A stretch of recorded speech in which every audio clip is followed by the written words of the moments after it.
Dahil daw sa alitan sa droga, isang lalaki ang napatay ng kanya umanong kumpare sa Maynila. Ang akusadong naaresto sa Bulacan umamin sa pulisya pero biglang kabig nang makausap ng media. Yan ang unang balita ni Jomar Apresto. Aakalain mong nagkekwentuhan lang ang tatlong lalaking ito na nakuha na ng video sa bahagi ng bagong baryo sa Pandi, Bulacan. Pero ang dalawa pala sa kanila, mga undercover na pulis at huhulihin nila ang lalaking nakasombrero.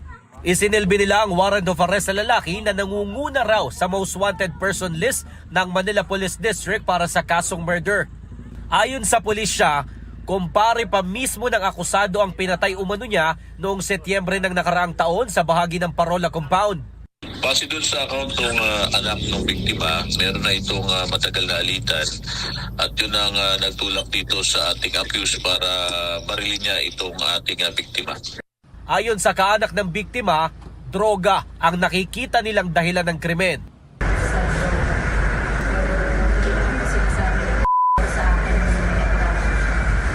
Nangyari ang krimen sa Gate 54 kung saan naglalaro ng barahan noon ng biktima.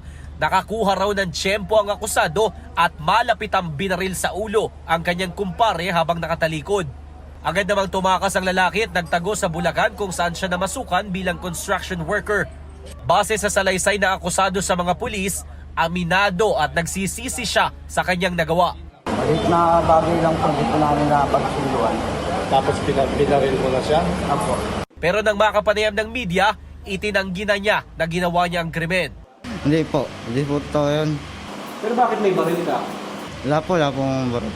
Iginiit din niya na nasa Bulacan na siya noong araw na nangyari ang pamamaril. Ayon sa pulisya, matibay ang ebidensya nila laban sa akusado. Napag-alaman naman na dati nang nakulong ang akusado dahil sa kasong may kinalaman sa illegal na droga. Sa ngayon ay nasa kustodiya siya ng Moriones Police Station habang hinihintay ang commitment order ng korte. Ito ang unang balita, Jomar Apresto para sa GMA Integrated News.